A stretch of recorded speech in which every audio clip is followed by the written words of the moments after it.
Shalom. Shalom. Kita bersyukur kepada Tuhan karena Tuhan baik dalam kehidupan kita. Kebaikan Tuhan, kasih sayang Tuhan dapat kita lihat dan kita alami dalam kehidupan kita sampai pada saat ini. Hidup, bergerak, bernapas, kekuatan, kesehatan, bahkan masih bisa datang beribadah kepada Tuhan. Di luar sana banyak orang yang tidak bisa sampai beribadah. Ya, ada yang berfoya-foya, ada yang bermasa bodoh, ada yang berdiam diri, ada yang sakit, ada yang sedang diopname, ada yang nafas tinggal satu-satu.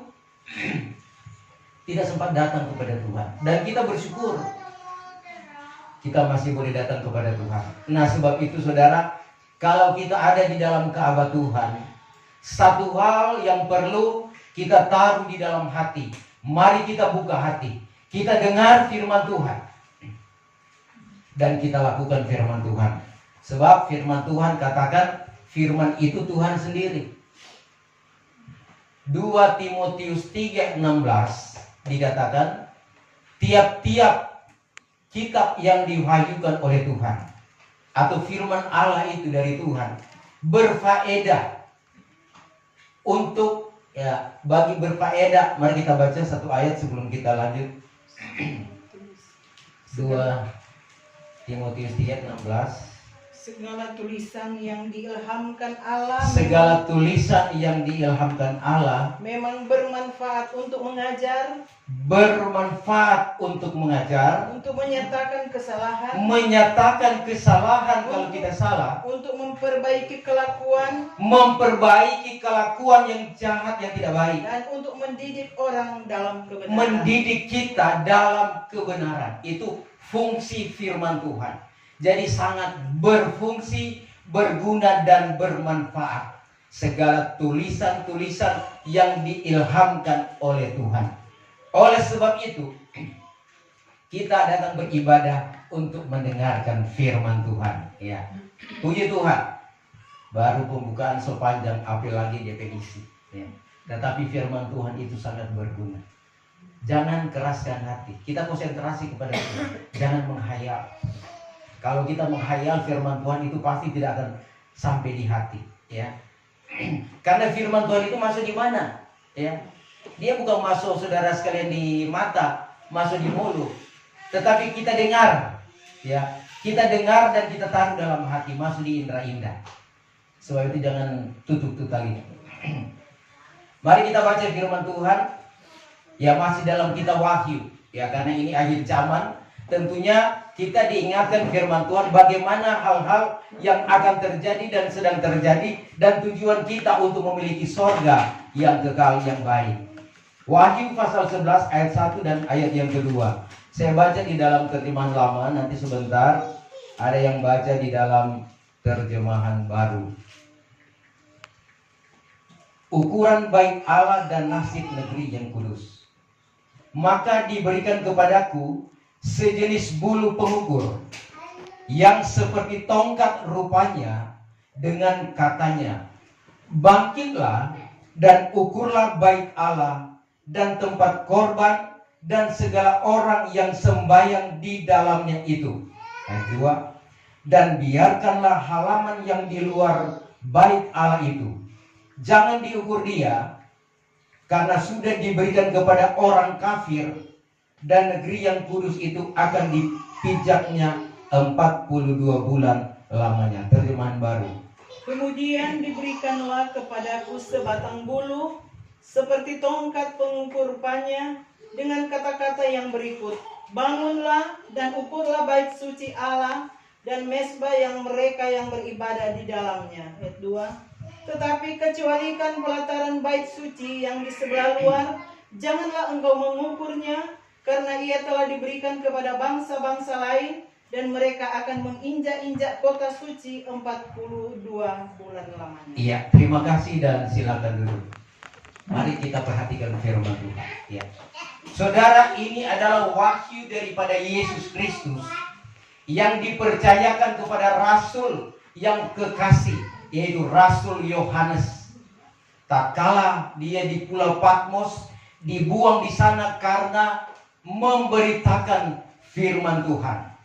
Dia dibuang dan dia berpuasa. Dia tidak makan selama 40 hari 40 malam. Ternyata Tuhan punya rencana. Disitulah Tuhan menyampaikan rahasia daripada kitab Wahyu ini yang berbicara tentang kesempurnaan gereja.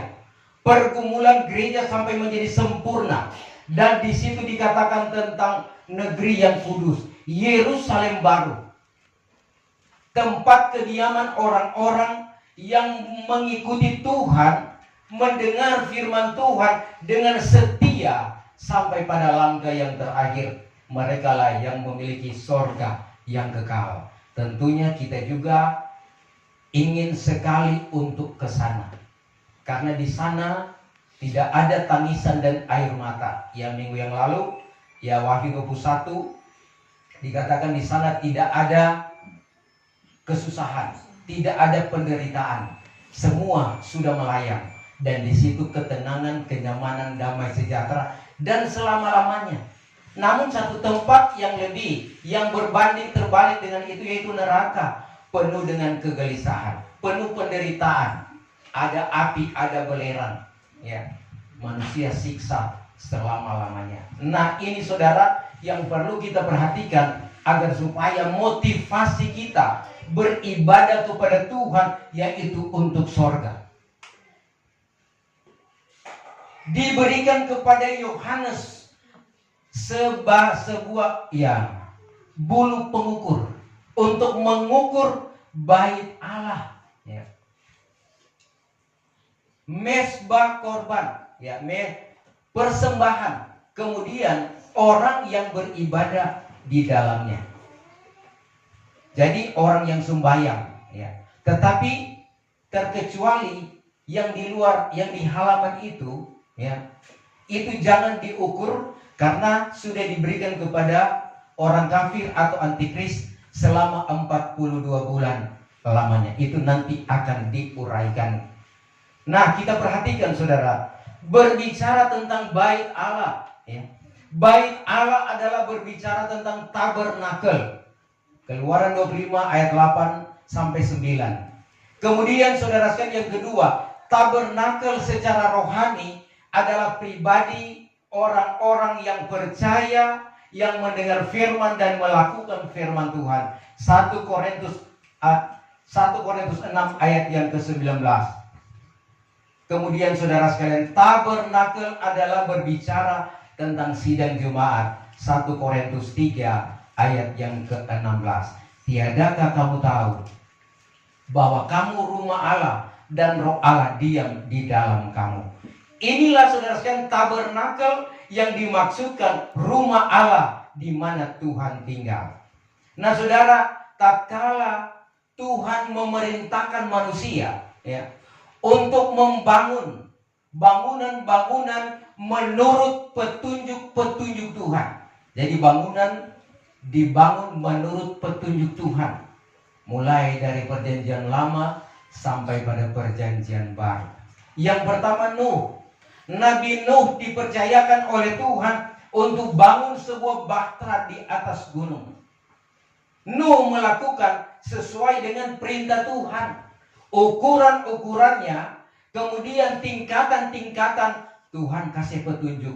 Dan Nabi Nuh melakukan dengan penuh tanggung jawab. Sehingga tatkala air bah datang, Nuh dan keluarganya selamat. Yang tidak masuk dalam bahtera itu binasa. Kemudian yang kedua, Musa menerima petunjuk Tuhan tatkala dia naik ke atas gunung dan menerima perintah Tuhan, hukum-hukum Tuhan. Di situ juga Musa menerima petunjuk Tuhan untuk membangun tabernakel menurut ukuran-ukuran Tuhan. Keluaran 25 ayat 8 dan 9 tidak usah dibaca, ya. Kemudian yang ketiga, Daud menerima petunjuk Tuhan untuk membangun Ka'bah. Di dalam 1 Tawarik 28 ayat 11 sampai ayat yang ke-19 ya. Nah, saudara sekalian, bait Allah ini ya yang akan diukur dengan bulu pengukur. Bulu pengukur itu adalah berbicara tentang firman Tuhan dan Roh Kudus. Itulah yang akan mengukur soal ibadah kita. Apakah berkenan kepada Tuhan atau tidak. Jadi bukan semua kita yang beribadah diukur oleh Tuhan, bukan semua berkenan kepada Tuhan. Nah, sebab itu firman Tuhan menguraikan ya. Karena kadang-kala kita datang ibadah cuma seada-adanya ya. Kadang-kala kita baru habis konflik di rumah datang ibadah sehingga ini pikiran kalut ya, pikir-pikir masalah ya. Ada bakalaya di rumah sampai di gereja sehingga pun. Nah, ini saudara sekalian perlu kita perhatikan agar supaya ya masalah di rumah jangan bawa di gereja. Kalaupun bawa di gereja, maka lewat firman Tuhan itu diselesaikan. Orang Ambon bilang ya, masalah di laut jangan bawa di darat. Ada di cerita itu ya. Karena ambuk-ambuk dengan Tuhan ya, membuat bodoh dengan Tuhan.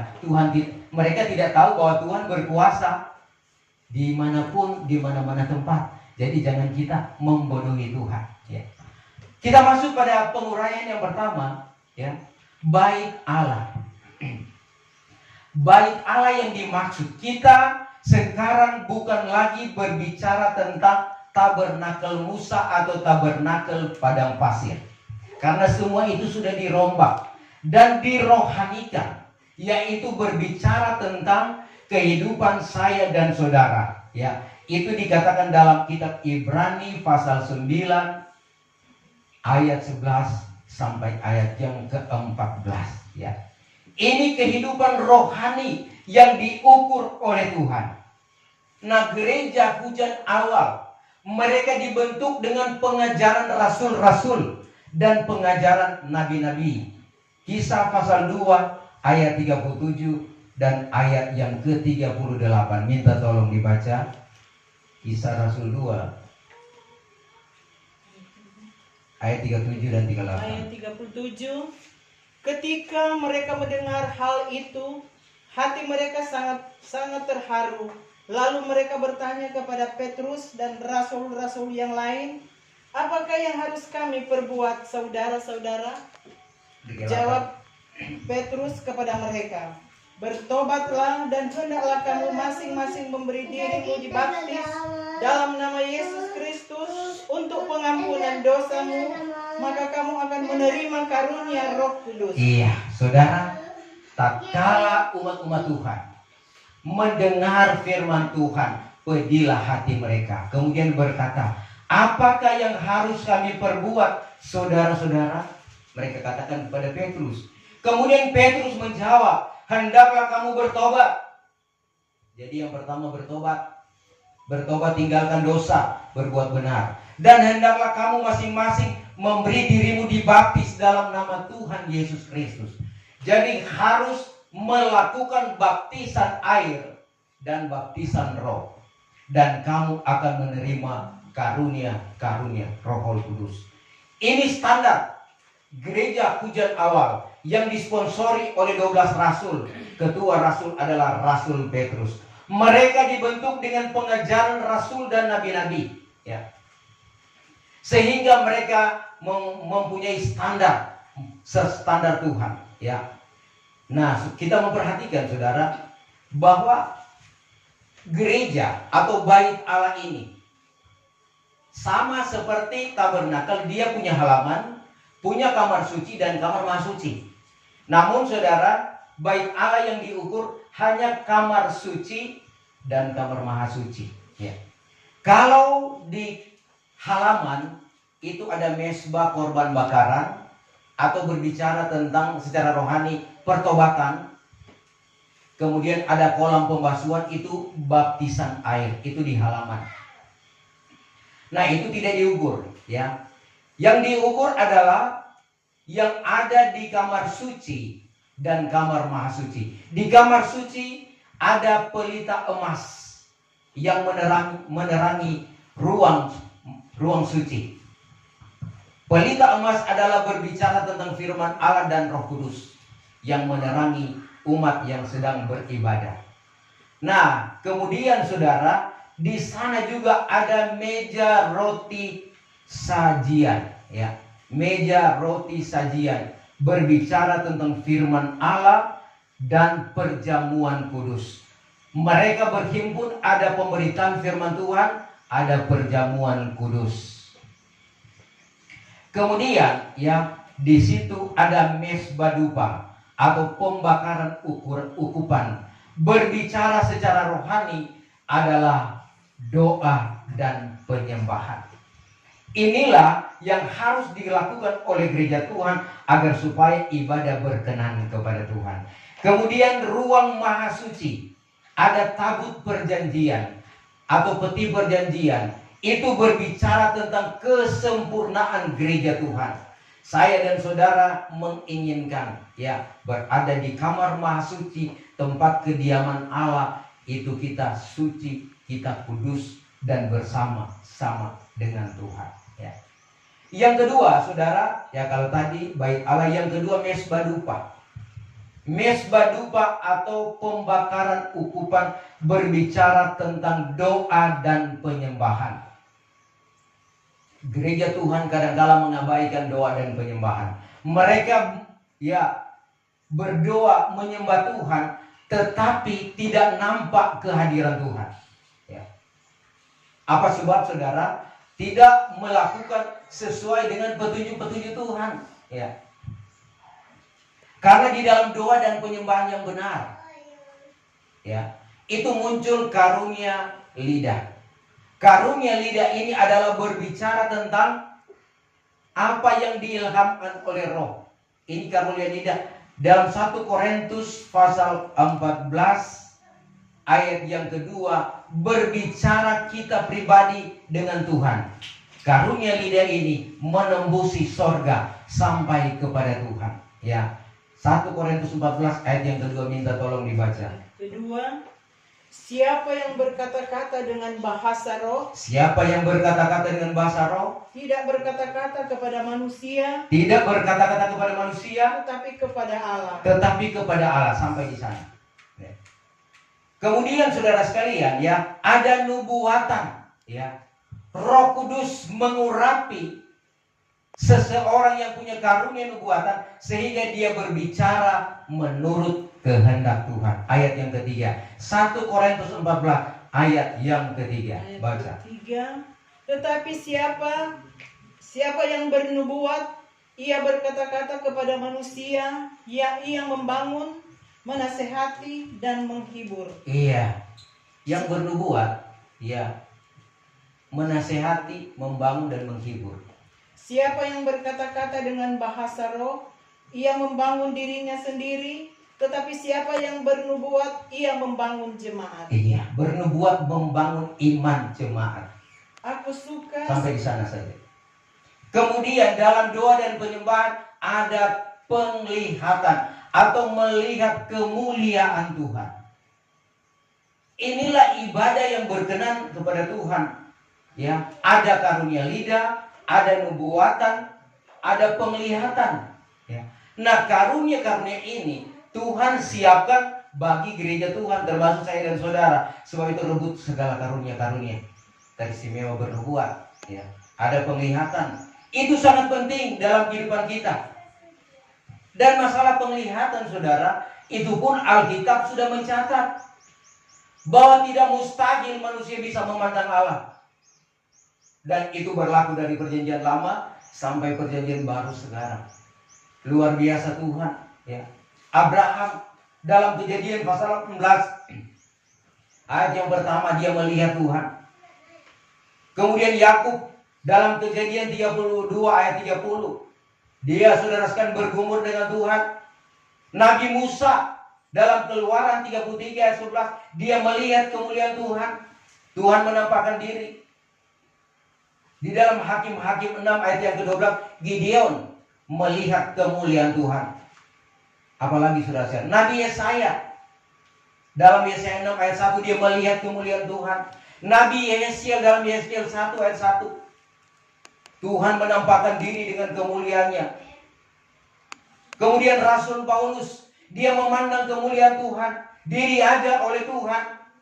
Itu dapat dibaca dalam Kisah 22 ayat 17 sampai ayat yang ke-18. Cornelius, orang kafir, dalam Kisah pasal yang ke-10 ayat 3, dan Rasul Petrus Kisah 10 ayat 9 sampai ayat yang ke-11. Ini orang-orang yang Tuhan berikan karunia penglihatan, mendapat petunjuk-petunjuk Tuhan. Itu luar biasa, saudara. Pentingnya karunia penglihatan. Siapa yang tidak suka lihat Tuhan? Saya pun, saudara, berusaha merebut itu karunia Tuhan. Berikan saya karunia penglihatan supaya bisa melihat kemuliaan Tuhan. Saudara, kalau melihat kemuliaan Tuhan itu luar biasa. Bisa melihat sorga didekatkan. Bisa melihat kemuliaan-kemuliaan yang ada, yang Tuhan izinkan kita lihat. Dan kemudian saudara kasih dalam Tuhan, dalam Wahyu pasal 1, Rasul Yohanes memandang kemuliaan Tuhan. Kemudian jemaat yang ada di Ibrani 12 itu, di mana jemaat dibawa pada persekutuan orang-orang yang benar yang ada di surga. Nah, ini saudara kan berbicara tentang doa dan penyembahan mezbah dupa yang harus dilakukan oleh gereja Tuhan. Kemudian yang ketiga, ya kalau pertama bait Allah, kedua mezbah dupa, kemudian yang ketiga orang yang sembahyang di dalamnya itu diukur. Saya dan saudara yang beribadah kepada Tuhan diukur oleh firman dan Roh Kudus. Apakah ibadah kita berkenan kepada Tuhan atau tidak? Ya, sebab itu kita perlu diukur. Kita perhatikan, ada yang tidak berkenan dan ada yang berkenan kepada Tuhan. Oleh sebab itu, perhatikan baik-baik, saudara, agar supaya ibadah kita berkenan kepada Tuhan. Kita sudah membuang waktu jauh-jauh. Ya, kita datang beribadah. Kemudian ibadah itu menurut ukuran Tuhan tidak berkenan, sia-sia. Artinya kita datang dengan masalah, pergumulan, kita pulang pun masalah itu masih tetap ada. Malah semakin bertambah-tambah sehingga kita makin gelisah, makin stres, tidak berdaya. Sebab apa, saudara? Beribadah tidak berkenan kepada Tuhan. Fungsi daripada ibadah yaitu roti dan air diberkati. Artinya makanan minuman diberkati dan segala penyakit dilalukan. Itu fungsi ibadah. Keluaran 23 ayat yang ke-25. Nah, ibadah yang berkenan baru terjadi hal itu. Mari kita perhatikan. Yang pertama, kita memperhatikan ibadah yang tidak berkenan kepada Tuhan. Ya. Ibadah yang tidak berkenan kepada Tuhan. Matius pasal yang ke-15 ayat 8 dan ayat yang ke-9. Baca. Yang ke-8.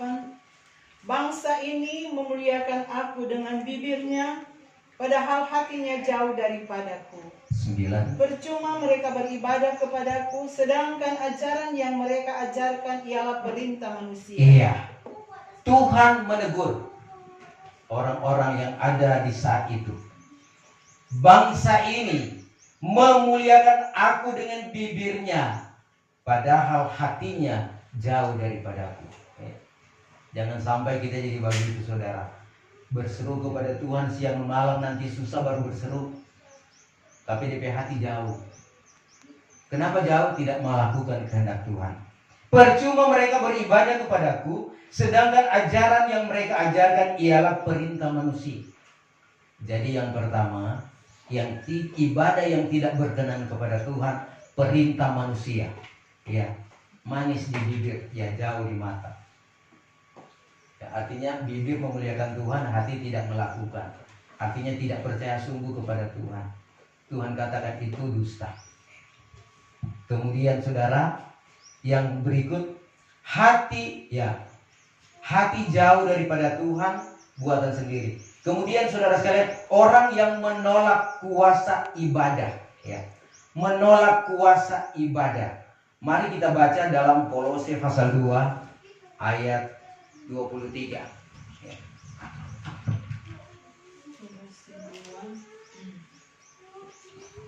Ayatnya yang ke-23. Peraturan ini walaupun nampaknya penuh hikmat dengan ibadah buatan sendiri, seperti merendahkan diri, menyiksa diri tidak ada gunanya selain untuk memuaskan hidup dunia. Oh, cuma memuaskan hidup ya. Baca 2 Timotius 3 ayat yang kelima, menolak kuasa Tuhan. 2 Timotius 3 ayat yang kelima.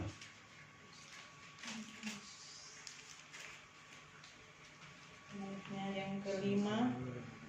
Secara lahiriah mereka menjalankan ibadah mereka, tetapi pada hakikatnya mereka memungkiri kekuatannya. Jauhlah mereka itu. Iya. Secara lahiriah mereka menjalankan ibadah. Jadi beribadah. Tetapi pada hakikatnya mereka memungkiri kekuatan Allah. Jauhlah mereka itu. Ya, tidak percaya akan kuasa Tuhan. Ya. Kemudian saudara kasih dalam Tuhan, ibadah yang tidak berkenan kepada Tuhan yang berikut adalah ibadah yang mencari keuntungan diri sendiri. Ya. 1 Timotius 6 ayat yang kelima. Ayatnya yang kelima. Percekcokan antara orang-orang yang tidak lagi berpikiran sehat dan yang kehilangan kebenaran, yang mengira ibadah itu adalah suatu sumber keuntungan. Iya, ibadah cuma mencari keuntungan. Ya, percekcokan antara orang-orang yang tidak lagi berpikiran sehat, artinya pikiran sosaki, yang kehilangan kebenaran, yang mengira ibadah itu adalah suatu sumber keuntungan. Banyak hamba-hamba Tuhan atau mungkin jemaat berpikir kalau kita beribadah ada untung, saudara. Kemudian saudara sekalian, ya, beribadah tanpa pengetahuan yang benar atau ingin membenarkan sendiri-sendiri, itu tidak berkenan kepada Tuhan. Roma pasal 10 ayat 1 sampai 3.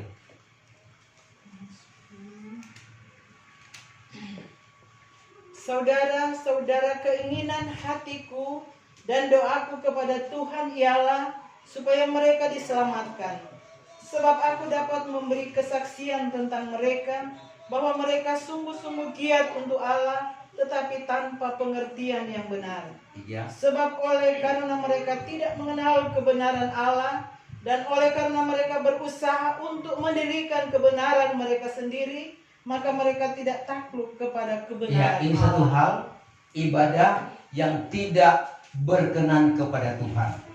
Ya, mereka saudara sekalian, ya, sungguh-sungguh giat beribadah, tetapi tanpa pengertian yang benar. Oleh sebab karena mereka itu tidak mengenal kebenaran Allah, dan oleh karena mereka berusaha mendirikan kebenaran sendiri, maka mereka itu tidak takluk kepada kebenaran Allah. Jadi hati-hati, kita jangan sampai kita menganggap diri sudah benar, tetapi kita tetap tunduk kepada Tuhan. Karena belum tentu kita katakan benar itu benar menurut Tuhan. Mungkin cuma menurut kita, ya. Kita melihat mungkin orang ada bakalai, ya, yang satu pukul yang satu. Mungkin kita lihat yang pukul itu salah, tetapi kalau melihat DP kronologi dia kurang berbalas. Jadi ukuran kita beda dengan ukuran Tuhan. Nah, semua Tuhan yang nilai. Jadi jangan kita ukur lewat kebenaran kita, itu salah di mata Tuhan. Nah, itu ibadah-ibadah yang tidak berkenan kepada Tuhan. Mari orang lakukan, ya. Kemudian kita masuk pada ibadah yang berkenan kepada Tuhan. Mari kita baca Ibrani 12 ayat yang ke-28.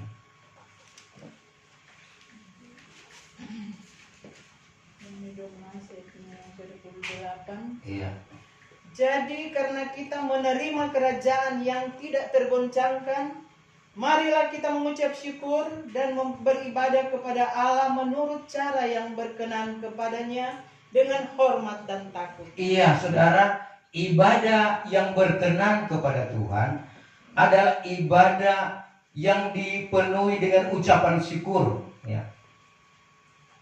Beribadah kepada Allah menurut cara yang berkenan kepadanya dengan hormat dan takut. Ini ibadah yang berkenan kepada Tuhan. Ada rasa takut kepada Tuhan, dengan penuh ucapan syukur dan dengan hormat. Itu ibadah yang berkenan kepada Tuhan. Kemudian juga saudara dalam Tuhan, ibadah yang berkenan kepada Tuhan disertai dengan hati yang senang. 1 Timotius 6 ayat yang ke-6.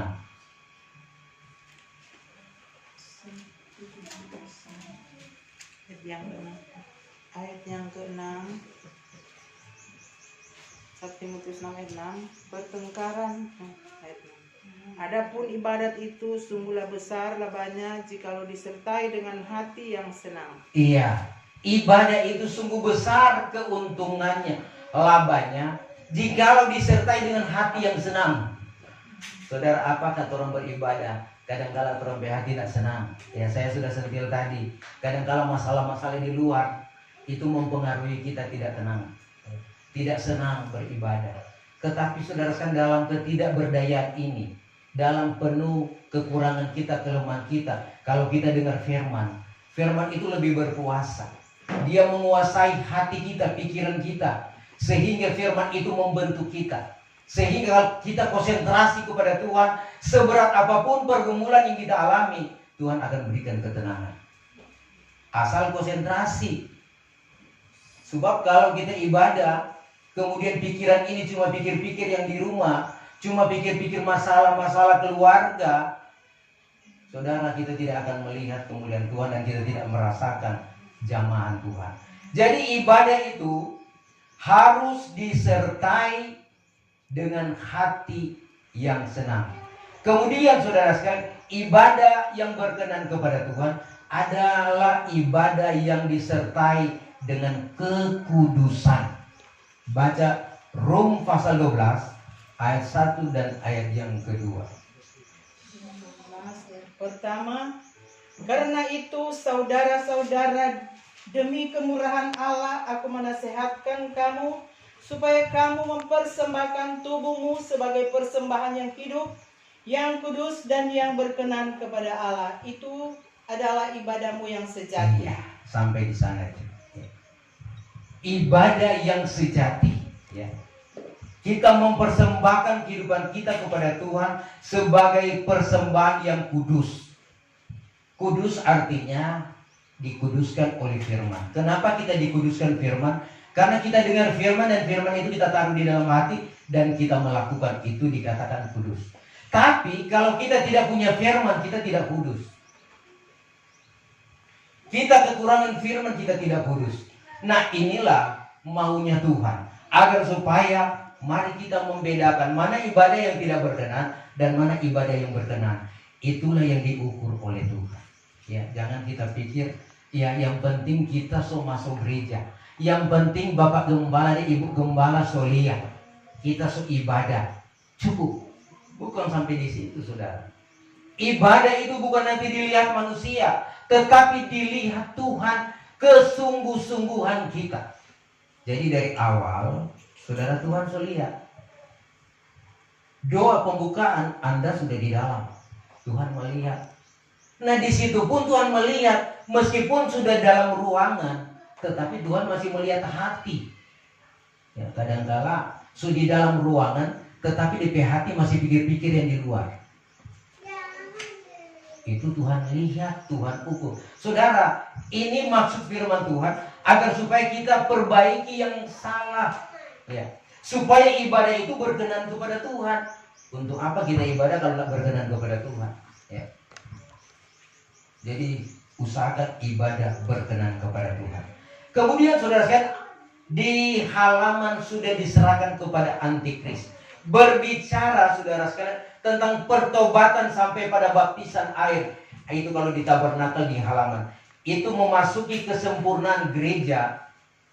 Tatkala gereja Tuhan sudah sempurna, maka halaman kalau cuma sampai pada pertobatan, ya sudah melakukan baptisan, kemudian tidak dilanjutkan menerima karunia Roh Kudus, tidak akan disempurnakan. Akan dianiaya oleh antikris. Dia akan masuk di zaman antikris. Penganiayaan besar-besaran.